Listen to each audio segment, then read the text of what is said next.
Hello everyone. तो मैं आपके सामने आ गया हूँ इलेक्ट्रिसिटी का पार्ट 5 लेकर के। जिन्होंने पिछले पार्ट्स ना देखे हों तो लिंक डिस्क्रिप्शन में है, पहले जाकर के आप प्लीज उनको चेकआउट करिए। तो हम लोग आगे बढ़ते हैं विदाउट एनी डिले पार्ट 5 की तरफ, जिसमें हम लोग पढ़ने जा रहे हैं, स्टार्ट करते हैं ओम्स लॉ।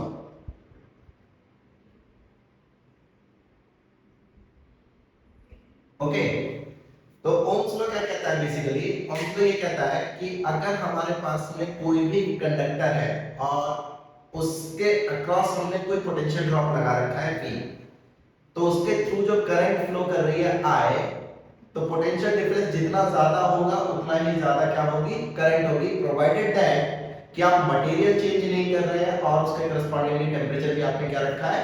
कांस्टेंट रखा है।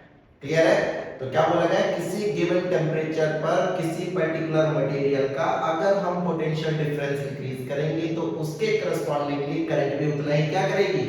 इंक्रीज करेगी। तो हम बोल सकते हैं जो पोटेंशियल डिफरेंस रहेगा अक्रॉस द कंडक्टर वो क्या रहता है? हमारा डायरेक्टली प्रोपोर्शनल रहता है करंट के। तो एक बार हम लोग इसका स्टेटमेंट देख लेते हैं। In case of certain substances such as iron, platinum etcetera, at constant temperature the current which flows in the conductor is directly proportional to the applied voltage across the conductor। इसमें ये बोलना बहुत जरूरी है, constant temperature और same material के लिए, ठीक है ना? क्योंकि हमें पता है, आपको आगे चल करके मैं बताऊंगा कि जो रेजिस्टेंस होता है वो टेम्परेचर इंक्रीज करने के साथ में इंक्रीज करता है, किसका? कंडक्टर का, ठीक है ना? तो इसीलिए ये बहुत जरूरी है कि टेम्परेचर हम लोग क्या रखें? अपना कांस्टेंट रखें। ऑलराइट, तो हम लोग मान लेते हैं, अगर मैथमेटिकली इसको लिखना है, if the potential difference across the conductor is V and the current flowing through conductor is I। तो according to Ohm's law, then according to Ohm's law क्या लिख सकते हैं हम लोग? V is directly proportional to I, ठीक है ना? क्या कांस्टेंट है? At constant temperature. तो हम ये लिख सकते हैं V directly proportional to I। तो इसमें प्रोपोर्शनलिटी हटाएंगे, कांस्टेंट लगाएंगे, तो V इक्वल्स RI। तो R को हम लोग क्या नाम देते हैं?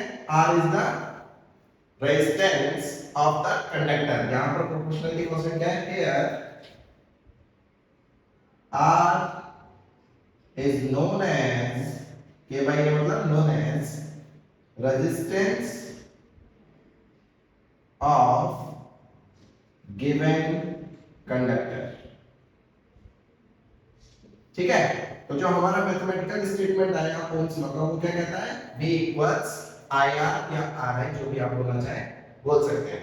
तो ऐसे सर्किट्स या ऐसे कंडक्टर्स जो फॉलो करते हैं, ओम्स लॉ को फॉलो करते हैं, उन सर्किट्स को हम लोग नाम देते हैं ओमिक सर्किट्स, और जो इसको फॉलो नहीं करते उनको हम लोग क्या नाम देते हैं? Non ohmic circuits. क्या लिख सकते हैं हम लोग? द सर्किट्स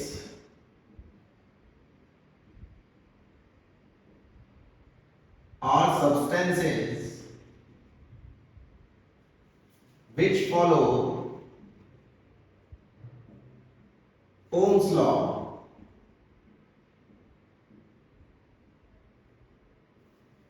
उन्हें क्या बोलते हैं? are called ohmic circuits, are called ohmic substance or circuits or ohmic linear substance, ठीक है? और इसका कन्वर्स क्या हो जाएगा? The substance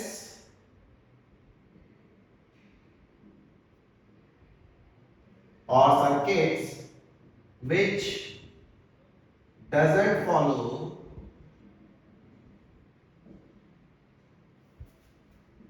Ohm's law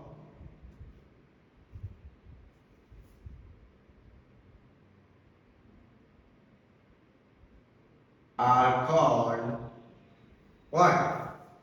Non-ohmic circuits. Non-ohmic substances. So the substances which do not follow Ohm's law are called non-ohmic substances, और the circuits or substances which follow Ohm's law उनको क्या बोलते हैं हम लोग?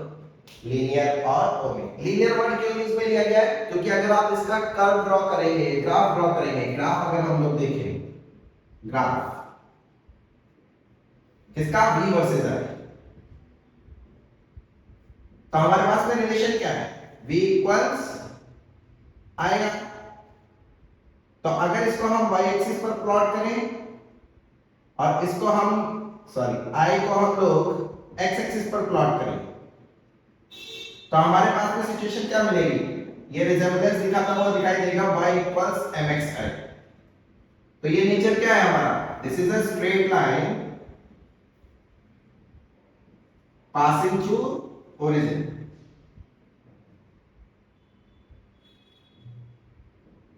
राइट, इसीलिए हम इसको लीनियर बोल रहे हैं। तो अगर हम इसका कर्व ड्रॉ करें तो कर्व कैसा मिलेगा हम लोग को? देखो जरा सिचुएशन, ये मान लीजिए v है और ये मान लीजिए क्या है? I। तो कर्व जो रहेगा वो कैसे जाएगा? इस तरीके से जाएगा। अगर ये I से थीटा एंगल बना रहा है सपोज करो, तो इस केस में हम जो tan थीटा लिखेंगे उसको हम लोग क्या बोलते हैं? Slope of vi curve. ठीक है, जिसमें v किस पर है? y एक्सिस पर, और I किस पर है? x एक्सिस पर। क्योंकि स्लोप निकालेंगे तो ये सिचुएशन ऐसे होगी ना, ये होगा डेल्टा v और ये क्या होगा? डेल्टा है। तो डेल्टा v अपॉन डेल्टा है, tan थीटा ये होता है डेल्टा v अपॉन डेल्टा है। इसको अगर डेल्टा v बोले और इसको डेल्टा i बोले, तो tan theta slope of vi का क्या दे देगा? Delta v upon delta i। और यही क्या चीज है? ये है रेजिस्टेंस। तो मतलब हम लोगों को vi कर्व का स्लोप क्या देता है?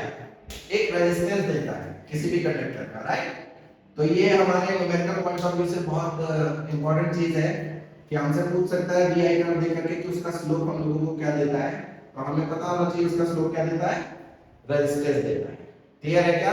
ओके, तो नेक्स्ट हम लोग बात करते हैं नेक्स्ट टॉपिक पर, दैट इज कॉल्ड रेजिस्टेंस। इसको हम लोग R से रिप्रेजेंट करते हैं। तो रेजिस्टेंस क्या चीज है? अगर इलेक्ट्रिकल रेजिस्टेंस की हम लोग बात करें, जैसे नॉर्मली अगर रेजिस्टेंस का मीनिंग समझे तो मतलब जो किसी चीज का क्या करे? अपोज करे। हम पढ़ रहे हैं यहाँ चैप्टर इलेक्ट्रिसिटी, तो इसका मतलब हम बात कर रहे हैं इलेक्ट्रिक रेजिस्टेंस की। राइट, तो इसका मीनिंग क्या है? Anything which consumes energy is simply called resistance. ठीक है, हम लोग जूल्स हीटिंग इफेक्ट भी पढ़ेंगे इसी चैप्टर में बाद में। तो वहां पर क्या है? एनर्जी कंज्यूम करता है कोई भी रेजिस्टर, तो हीट प्रोड्यूस होती है।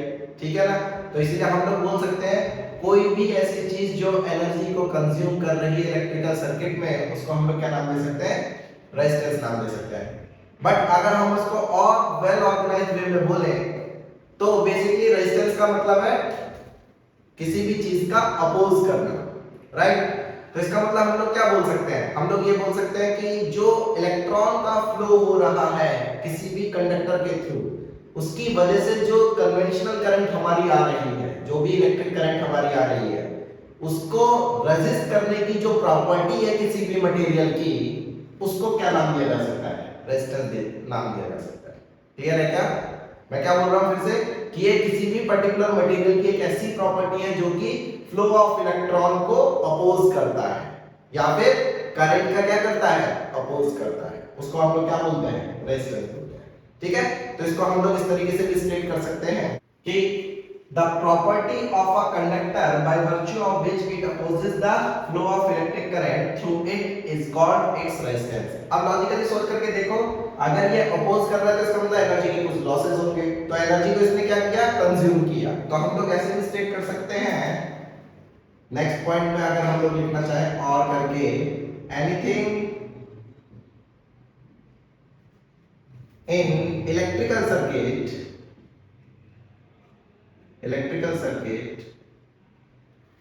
which consumes energy is called resistance।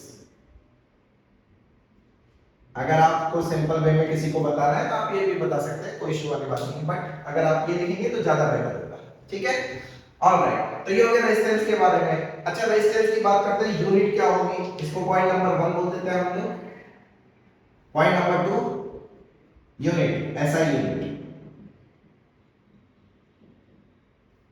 देखो हम लोगों ने क्या पढ़ा है, V equals IR according to Ohm's law. तो यहां से R की वैल्यू क्या मिल जाएगी अपने को, V बाय I। V है पोटेंशियल ड्रॉप, तो इसकी यूनिट क्या होती है, वोल्ट। I क्या है, करंट, इसकी यूनिट क्या होती है, एम्पियर। राइट, तो वोल्ट पर एम्पियर इसकी क्या हो गई, यूनिट हो गई। इसको क्या लिख सकते हैं, वोल्ट पर एम्पियर। इसी को हम लोग क्या नाम देते हैं, ओम, जिसका सिंबल क्या है, ग्रीक लेटर ओमेगा। इसको क्या प्रोनाउंस करते हैं हम लोग, ओमेगा। ठीक है, सिंबल क्या है इसका, ओम। तो इस तरीके से हम लोग लिखते हैं। तो ऐसे यूनिट क्या होती है इसकी, रेजिस्टेंस की, ओम होती है। ठीक है, अच्छा नेक्स्ट पॉइंट हम लोग बात कर सकते हैं इसमें कि टेम्परेचर बढ़ाने के साथ साथ जो रेजिस्टेंस होगा कंडक्टर का, वो क्या करता है, इंक्रीज करता है। तो ये चीज हम लिख लेते हैं, कैसे इंक्रीज करता है, ये सब चीजें आपके 12th के सिलेबस में आपको वहां पर फील दिलाया जाएगा कि कैसे होता है। फिलहाल 10th के पॉइंट ऑफ व्यू से अगर मैं बताऊं तो आपको केवल ये पॉइंट याद रखना है। On increasing the temperature of conductor, then resistance will also increase।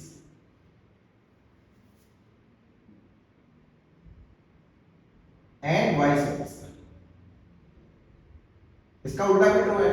अगर आप टेम्परेचर को घटा रहे हैं तो क्या होगा, रेजिस्टेंस भी घट जाएगा। लेकिन किसके केस में है ये, याद रखिएगा, ये है हमारा केस कंडक्टर का। But in case of semiconductor,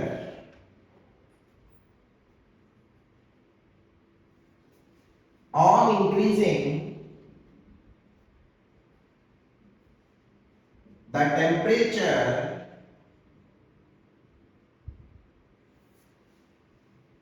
resistance will decrease and vice versa also। ठीक है, इसमें लिख सकते हैं and vice versa।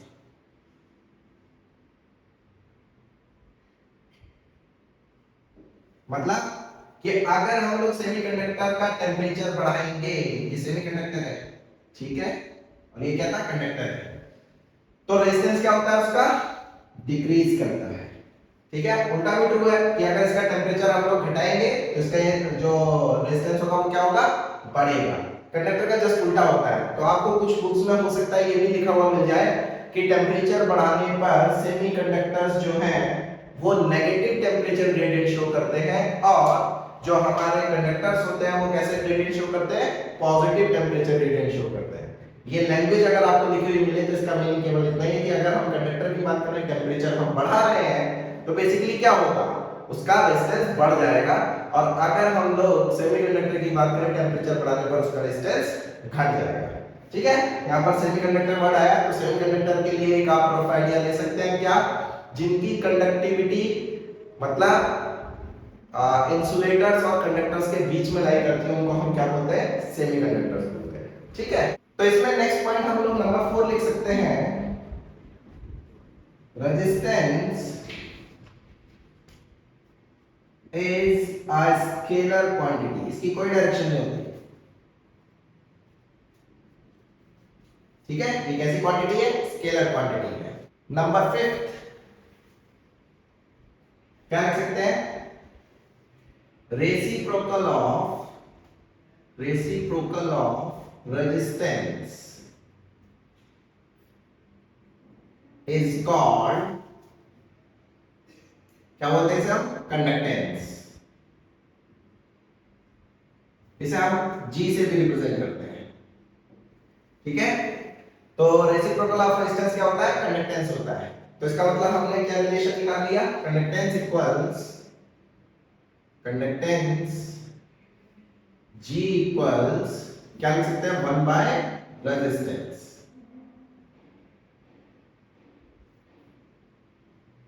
ठीक है। तो हमारे पास ये रिलेशन आ गया। अच्छा, इसको अगर हम लोग कोरिलेट करें किससे,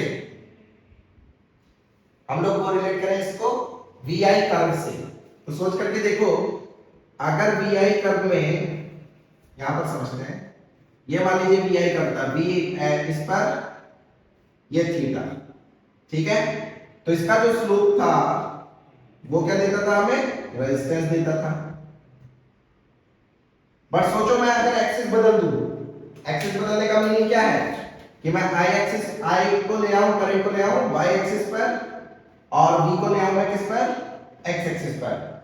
नेचर तो अभी भी यही रहेगा, बट इस केस में जो थीटा होगा, स्लोप tan थीटा, वो क्या दे देगा, वो देगा हमें 1 बाय रेजिस्टेंस। कहने का मीनिंग क्या है, ये देगा हमें कंडक्टेंस। तो इसलिए मैंने बोला कि आपको ये भी जरूर याद रखना है कि किस एक्सिस पर किस फिजिकल क्वांटिटी को हमने प्लॉट किया है, ठीक है। आई अगर y एक्सिस पर है, v इस पर है, x एक्सिस पर, तो इसका जो स्लोप होगा वो tan थीटा होगा, लेकिन वो क्या देगा, 1 बाय रेजिस्टेंस देगा, दैट मींस कंडक्टेंस। लेकिन अगर ये ऐसा है तो इसमें जो स्लोप होगा tan थीटा, वो क्या देगा हमें, रेजिस्टेंस देगा इसका। कोई कंफ्यूजन? नंबर 6 देखो, एक चीज और लिख सकते हैं हम, यूनिट ऑफ कंडक्टेंस क्या मिल जाएगा, देखो जरा, ये क्या होता है, 1 बाय आर होता है रेजिस्टेंस। रेजिस्टेंस की यूनिट क्या होती है, 1 बाय ओम। तो हम इसको क्या लिख सकते हैं, ओम इनवर्स, या तो ये लिखो, या फिर इसको हम बोलते हैं मो, MHO, उल्टा मो, ठीक है। और इसका सिंबल क्या होता है हमारा, इस तरीके से होता है, इसको बोलते हैं मो, ठीक है ना। तो कंडक्टेंस की जो यूनिट होती है वो हमारी क्या होती है, या तो आप लिखिए ओम इनवर्स, या फिर आप लिखिए मो, या फिर लिखिए आप उसका सिंबल, कंडक्टेंस की यूनिट। क्लियर है, ये सिंपल सिंपल चीजें आप लोगों को समझ में आनी चाहिए। ऑलराइट, कोई कंफ्यूजन? तो कभी कभी हमसे क्या है, वो 1 ओम की डेफिनेशन भी पूछ सकता है कि 1 ओम कैसे डिफाइन करेंगे आप। तो नंबर 7 में हम डिफाइन कर लेते हैं 1 ओम। 1 ओम रेजिस्टेंस से क्या समझते हैं, ये कहने का मतलब है, ठीक है। तो इसकी डेफिनेशन किस तरीके से लिखी जा सकती है, तो 1 ओम हम कैसे डिफाइन कर सकते हैं, 1 ohm is defined as the resistance of a conductor which allows a current of 1 ampere to flow through it when a potential difference of 1 volt is maintained across it। कहने का मीनिंग क्या है, किसी भी conductor के across अगर हम 1 volt का हम लोग मेंटेन करके रखें पोटेंशियल डिफरेंस, उसकी वजह से करंट जो है वो 1 एम्पीयर आए, तो उस कंडक्टर का रेजिस्टेंस हम क्या बोल सकते हैं कि उस कंडक्टर का रेजिस्टेंस होगा 1 ओम, ठीक है। तो रेजिस्टेंस में आगे बढ़ते हुए हम लोग बात करते हैं कि रेजिस्टेंस किसी भी मटेरियल का वो किस किस चीज पर डिपेंड करता है, वो कुछ फैक्टर्स हैं वो समझ लेते हैं। तो डिपेंडेंसी ऑफ रेजिस्टेंस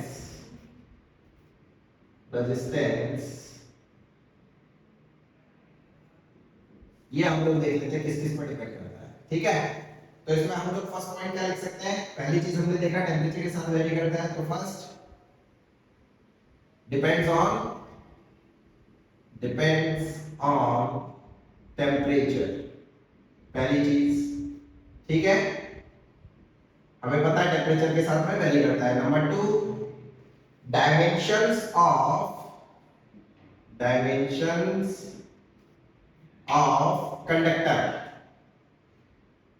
या मटेरियल लिख सकते हैं, डायमेंशंस ऑफ मटेरियल। बेसिकली किसकी बात कर रहे हैं, कंडक्टर की, है ना। ठीक है, डायमेंशन मतलब उसकी लेंथ क्या है, उसका क्रॉस सेक्शनल एरिया क्या है। Number 3, flow, direction of flow of electric current, direction of flow of electric current. अगर इसका क्या मीनिंग है, ये जनरली आपको बहुत कम बताया जाता है 10th लेवल पर, लेकिन मैं आपको बता रहा हूं, इसको भी याद रखिएगा कि अगर हमारे पास में कोई सिंपली अपने पास में क्या है, एक कोई भी कंडक्टर है, जैसे मान लीजिए अगर मैं बात करूं क्यूबॉइडल कोई कंडक्टर है, फॉर एग्जांपल इसके लिए हम लोग क्या लिख सकते हैं, एग्जांपल के लिए देख सकते हैं हम, जैसे मान लीजिए हमारे पास भी कोई कंडक्टर है, क्यूबॉइडल शेप का है, ठीक है, इसकी लेंथ इधर L है, ब्रेड्थ B है और हाइट h है। तो हमने अगर इसके इस वाले और इस वाले फेस के अक्रॉस पोटेंशियल ड्रॉप लगाया, कहने का मतलब अगर इलेक्ट्रिक करंट ऐसे फ्लो कर रही है, इसको I1 बोलेंगे, तो इसके करस्पॉन्डिंगली जो रेजिस्टेंस होगा वो इसका सेम मटेरियल का वो अलग आएगा, इसके करस्पॉन्डिंगली रेजिस्टेंस आएगा R1 सपोज करो, वो कितना आता है वो हम लोग देख सकते हैं, अभी थोड़ी देर बाद में हम लोग एक फॉर्मूला पढ़ेंगे, उसके करस्पॉन्डिंगली हम देख सकते हैं। दूसरी चीज हम लोग क्या देख सकते हैं, अगर करंट इधर से फ्लो कराए हमने I2, राइट, मटेरियल अभी भी सेम है, बट इसके करस्पॉन्डिंग जो रेजिस्टेंस आएगा वो कितना आएगा, हमारा R2 आएगा, यहां पर मैं लिखता हूं R1। और अगर हम ये वाला फेस क्रॉस का मतलब डायरेक्ट ऐसे परपेंडिकुलर I3 करंट ऐसे फ्लो करा है, मतलब ऐसे, तो इसके करस्पॉन्डिंग जो रेजिस्टेंस आएगा वो R3 आएगा। कहने का मतलब ये है कि direction of flow of current जैसे ही आपने वेरी करा दिया, तो उसके करस्पॉन्डिंगली क्या हो रहा है कि कंडक्टर का रेजिस्टेंस वेरी कर जा रहा है। जनरली ये बात आपको 10th क्लास में नहीं बताई जाती है, बट आप इस चीज को याद रखेंगे, ठीक है, ऑलराइट। तो ये हमारा क्या था, इसका एग्जांपल। ओके, नेक्स्ट बात कर लेते हैं number 4, it also depends on material, it also depends on material. कौन सा मटेरियल है, आयरन है या फिर प्लैटिनम है या फिर कोबाल्ट है, ये बेसिकली इन सब चीजों पर डिपेंड करता है कि मटेरियल अलग अलग है। हर एक मटेरियल अगर अलग अलग होगा तो उसका रेजिस्टेंस भी क्या होगा, अलग अलग होगा। तो ये हमें 4 चीजें ध्यान में रखनी है कि जिस पर हमारा रेजिस्टेंस क्या होता है वो डिपेंड करता है। अगर आपसे कोई पूछे कि क्या फैक्टर्स हैं जिन पर रेजिस्टेंस डिपेंड करेगा, तो आप ये चारों लिख सकते हैं। Okay, alright. तो इसी में आगे बढ़ते हुए एक और नया टॉपिक आता है, एक इंपॉर्टेंट टॉपिक आता है जिसका नाम है रेजिस्टिविटी। रेजिस्टिविटी या फिर इसे हम बोलते हैं स्पेसिफिक रेजिस्टेंस। स्पेसिफिक रेजिस्टेंस दोनों नामों से इसे बुलाया जाता है, ठीक है, और इसका सिंबल है रो, इस तरीके से रिप्रेजेंट करते हैं। इसका सिंबल क्या है, रो, RHO, रो, ठीक है। रेजिस्टिविटी या स्पेसिफिक रेजिस्टेंस, ये क्या फैक्टर होता है, आइए समझते हैं इसके लिए। अभी अभी हमने देखा जो रेजिस्टेंस होता है, रेजिस्टेंस किसी भी कंडक्टर का रेजिस्टेंस R, वो किस पर डिपेंड करता है। अगर मान लीजिए हमारे पास में ये कोई कंडक्टर है, ठीक है, हमने क्या काम किया, इसके अक्रॉस कोई पोटेंशियल ड्रॉप लगा दिया V वोल्ट का, ठीक है, तो इसमें करंट ऐसे फ्लो करेगी इस डायरेक्शन में I, ठीक है, तो ये 0, ये V, इसके अक्रॉस ये 0, तो ये V, तो इसके अक्रॉस पोटेंशियल ड्रॉप कितना है, प्लस माइनस V का, ठीक है, ये है हमारे पास में। तो यहां से कुछ बच्चे ये भी प्रेडिक्ट कर लेते हैं ओम्स लॉ के अकॉर्डिंग, जैसे हम जानते हैं R क्या होता है, V/I, तो क्या R V पर डिपेंड करता है, answer is no. Potential difference पर डिपेंड नहीं करता। क्या वो I पर डिपेंड करता है, आंसर इज नो। याद रखिएगा, ये बहुत इंपॉर्टेंट चीज है। बच्चा फॉर्मूला देख करके समझता है कि R V के डायरेक्टली प्रोपोर्शनल है, नहीं। रेजिस्टेंस केवल 4 फैक्टर्स ऐसे थे जो मैंने आपको बताए अभी थोड़ी देर पहले, उसके अलावा ना तो वो पोटेंशियल डिफरेंस पर डिपेंड करता है इसके अक्रॉस, ना ही वो करंट पर डिपेंड करता है, ठीक है। तो वो डिपेंड किस किस चीज पर करता है, मान लीजिए इसकी लेंथ कितनी है, डायमेंशन की बात की थी हमने, राइट, तो इसकी लेंथ मान लेते हैं कितनी है l, और इसका क्रॉस सेक्शनल एरिया कितना है, ये क्या है, cross sectional area of conductor, और l क्या है, लेंथ ऑफ कंडक्टर, ठीक है। तो वो किस किस चीज पर डिपेंड करता है, r is directly proportional to length of conductor l, जितनी ज्यादा लेंथ होगी उतना ही ज्यादा उसका रेजिस्टेंस होगा, ठीक है। अच्छा बात करते हैं लेंथ, कौन सी लेंथ है ये, जैसे इस केस में तो हमें सीधा सीधा समझ में आ रहा है कि यार लेंथ ये है, क्योंकि थोड़ी देर पहले मैंने आपको बताया था कि कोई क्यूबॉइडल लिया है हमने तो उसकी लेंथ क्या होगी, तो ये लेंथ जो है बेसिकली लेंथ ऑफ कंडक्टर है, बट कौन सी, length of conductor along the direction of flow of current, electric current, याद रखेंगे, ठीक है। तो रेजिस्टेंस क्या होता है, लेंथ पर डिपेंड करता है, उसके डायरेक्टली प्रोपोर्शनल है, और इनवर्सली प्रोपोर्शनल होता है ये 1/a के एरिया ऑफ क्रॉस सेक्शन। अब इसमें भी बात आती है एरिया ऑफ क्रॉस सेक्शन कौन सा है, ये है area of cross section, area of cross section perpendicular to flow of electric current, ठीक है, इसके परपेंडिकुलर डायरेक्शन। तो ये इन दो चीजों पर डिपेंड कर रहा है, इसी को हमने बोला था कंबाइंड वे में डायमेंशंस ऑफ द कंडक्टर, भाई क्रॉस सेक्शनल एरिया क्या है, डायमेंशन है उसकी, लेंथ भी क्या है, डायमेंशन है उसकी, राइट। तो अगर इन दोनों को हम कंबाइन करें तो हम लिख सकते हैं resistance is directly proportional to L by A। तो यहां से हम लोग प्रोपोर्शनलिटी हटाते हैं और प्रोपोर्शनलिटी सिंबल को हम लोग यूज करेंगे कांस्टेंट को R equals rho L by A, जहां पर रो क्या है, वेयर, ये हमारे पास में एक फॉर्मूला आ गया R equals rho L by A, इसको आप याद रखेंगे, ठीक है। वेयर रो क्या है, rho is known as resistivity, resistivity of material, मतलब ये मटेरियल की प्रॉपर्टी, ये किसी और चीज पर डिपेंड नहीं करती, ये किस पर डिपेंड करेगी, केवल और केवल मटेरियल पर, तो रेजिस्टिविटी ऑफ मटेरियल, ठीक है। तो हम लोग रेजिस्टिविटी को कैसे डिफाइन कर सकते हैं, रेजिस्टिविटी को देखो इस तरीके से डिफाइन कर सकते हैं हम लोग क्या जानते हैं, सिंस क्या है हमारे पास में R equals rho L by A, तो यहां से हम क्या लिख सकते हैं, rho equals R A by L। तो हम लोग कंसीडर करते हैं if A equals 1 metre square and L equals 1 metre, then rho equals क्या है, R। तो कहने का मतलब क्या है कि किसी भी मटेरियल का, किसी भी कंडक्टर का अगर हम लोग रेजिस्टेंस कैलकुलेट करें, कब, जब उसका cross sectional area 1 metre square है और लेंथ कितनी ली हमने उस कंडक्टर की, 1 मीटर, तो उसका जो रेजिस्टेंस आएगा वो कुछ और नहीं, वो क्या बताएगा, उसका स्पेसिफिक रेजिस्टेंस या फिर रेजिस्टिविटी, ओके। तो इसको हम लोग किस तरीके से लिख सकते हैं, आइए देखिए, hence if we take 1 meter long piece of a substance having a cross sectional area of 1 meter square, then the resistance of that piece of the substance is called its resistivity, या फिर other words में हम क्या कह सकते हैं, the resistance offered by a cube of a substance having side 1 meter when current flows perpendicular to the opposite faces is called its resistivity, ठीक है। तो आप दोनों में से अगर कोई भी डेफिनेशन लिखते हैं तो आपको फुल मार्क्स मिलेंगे, कोई इशू वाली बात नहीं है, ठीक है।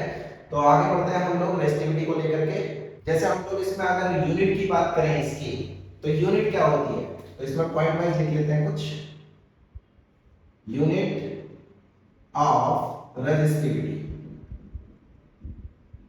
देखो यूनिट बनाना बहुत आसान है हमारे लिए, हमें एक फॉर्मूला याद होना चाहिए, ठीक है। तो फॉर्मूला अभी पढ़ के आए हम लोग, क्या जानते हैं, R इक्वल्स क्या है, रो L बाय A।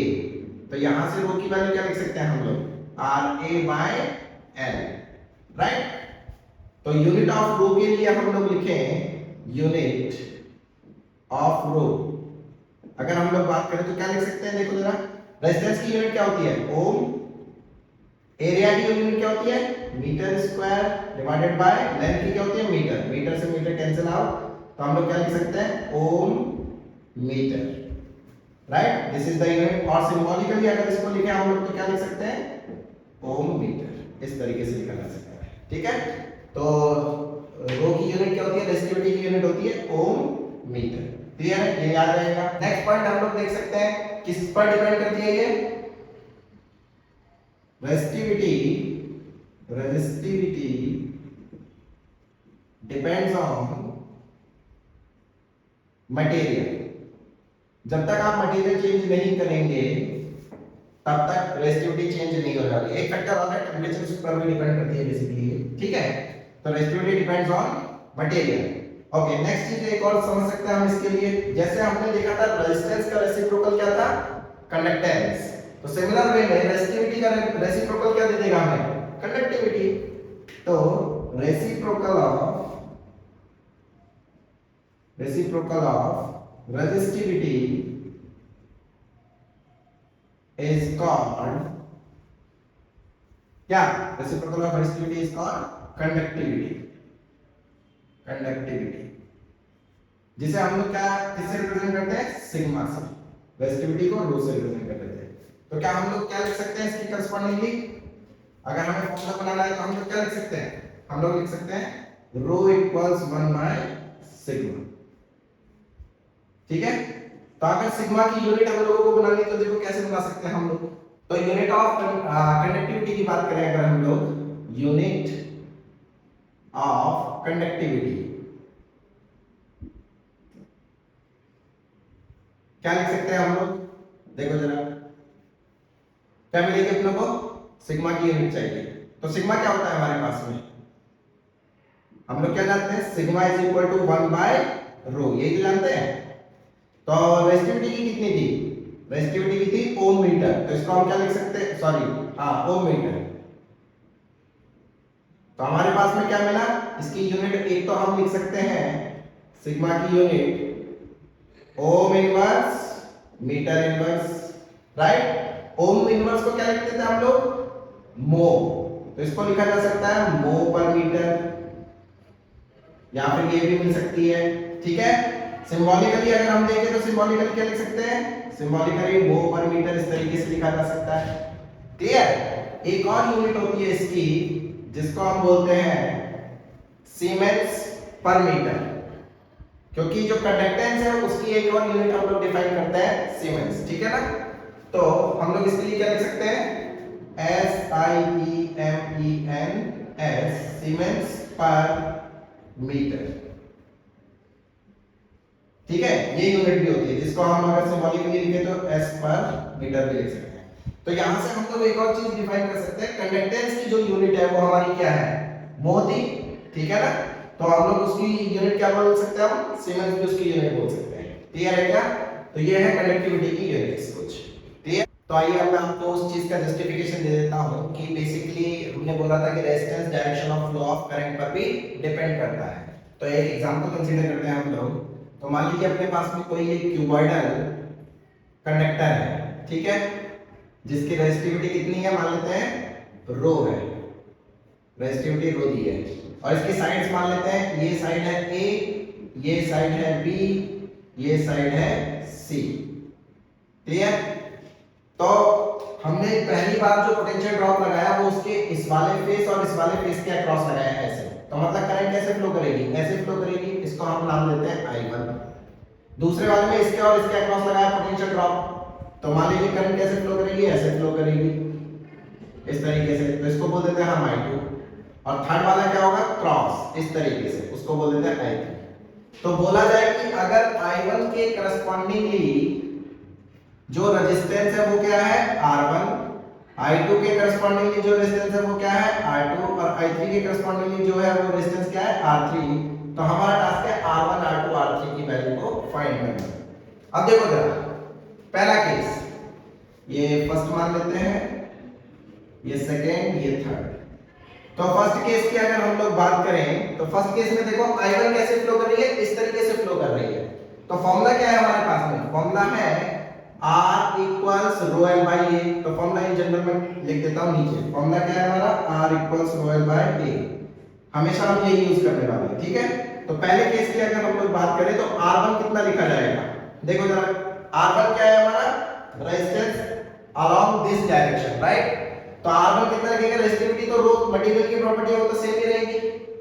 लेंथ कितनी है? लेंथ होती है L होता है basically length of the conductor in the direction of flow of current. तो करंट ऐसे फ्लो कर रही है, तो इसमें लेंथ जो बनेगी वो क्या बनेगी? A। तो ये होगा rho A divided by cross sectional area. Area होता है perpendicular to the direction of flow of current. तो इसके परपेंडिकुलर डायरेक्शन में एरिया कौन सा है? ये वाला एरिया है। तो इसका एरिया क्या होगा? B into C। रेक्टेंगल है, तो ये आ गया R1। क्लियर है क्या? सिमिलर वे में देखो जरा, अगर आपसे बोला जाए R2 क्या होगा, तो R2 क्या लिखा जाएगा? रो इनटू लेंथ। लेंथ क्या होगी इस बार? लेंथ होगी C। ऐसे जा रही है ना करंट ऊपर की तरफ, तो इसका मतलब रो C डिवाइडेड बाय कितना मिलेगा? इसका क्रॉस सेक्शनल एरिया कितना है हमारा? क्रॉस सेक्शनल एरिया मिलेगा ये वाला। दैट मींस ये वाला एरिया कितना है? A into B। Clear? Third case में R3 क्या होगा हमारा? रो इनटू L। L कितना होगा इस केस में? B divided by area. Area क्या होगा हमारा इसका? पर्टिकुलर केस में एरिया क्या मिल जाएगा? ये वाला A into C। तो आप देख सकते हैं यहाँ पर R1, R2, R3 जो है वो तीनों के तीनों क्या है? हमारे डिफरेंट टाइप है सेम मटेरियल के। केवल किसकी वजह से? Direction of flow of current की वजह से।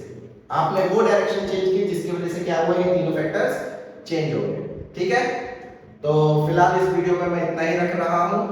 ओके, नेक्स्ट वीडियो में हम लोग इसके ऊपर कुछ न्यूमेरिकल्स लेंगे और फर्दर हम लोग आगे बढ़ेंगे नेक्स्ट टॉपिक के साथ में। तो अगर आपको इसी तरीके से पहले बार डिस्कशन चाहिए तो आप मेरे चैनल को सब्सक्राइब कर सकते हैं। चलो मिलते हैं हम लोग नेक्स्ट वीडियो में, तब तक ऐश करो, पढ़ाई लिखाई करते रहो। चलो बाय बाय, टेक केयर।